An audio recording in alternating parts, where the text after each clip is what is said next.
Etxebarrik egiten du urtero, ideia berritzaileen lehiaketa bat, eta 5.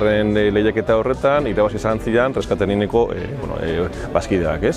Orduan, proiektu horren helburua da Etxebarriko ikastetxeetan gaur egun soberakin geratzen diren jakiak, txanduriko jakiak, bota beharrean, abortegira bota beharrean, horiek beste bizitza berri bat eskaintzea, ez? Ikasleak dauz oso pozik, oso konprometituta, ikasle pilo dauz artean Agenda 30ko proiektuan eta Oskailu Solidariko proiektuan erdia baino gehiago dauz sartuta, batez ere lehenengo mailatik 4. mailara, eta horren inguruan eta horren alde daudenez, nik uste dut hau aurrera eraman dezakegula, eta baditugula bai medio ekonomikoak eta bai pertsonalak.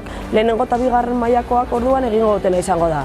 Behin jantokiko arduradunek sartzen dutenean janari guztia taperretan, jarriko dute enbasadorean, hitz egingo dituzte taper horiek, jarriko diete haien etiketa, eta etiketa horrekin sartuko dute abatidorean. Abatidore horrek, lehen komentatu bezala, ambiente temperaturatik eramango dute Oskailuko temperaturara. Oskailuan sartuko dira eta hurrengo egunean errekreoan 3. mailakoekin joango gara, etorriko gara Oskailura.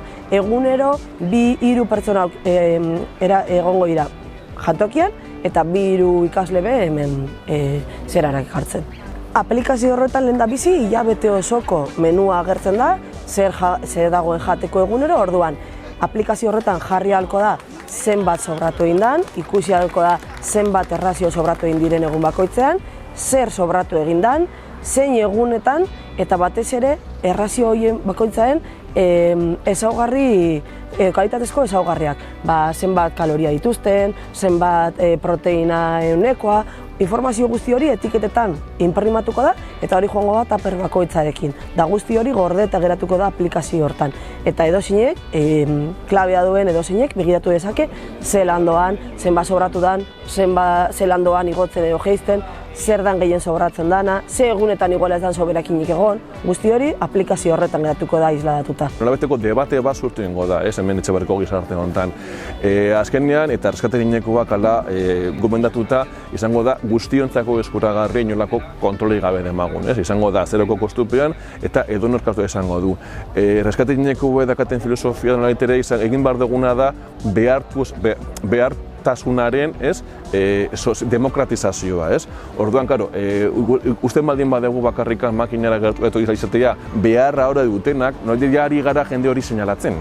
Orduan, nahi dena izan da, espero dugu azkenean gizarteak erabilera on bat egitea, baina ez dugu erabiltzailerik seinalatu nahi. Horregatik azkenean erabaki izango dela guztiontzako irekia. Gure asmoa, gure nahi izango zen, etorkizunean jakiketatzea ere proiektu hontara batut gehitzea, baina landu behar dugu eta nola forma man horri. Segurazki behar izango dugu igual begiraleen implikazioa handiago bat, ezta?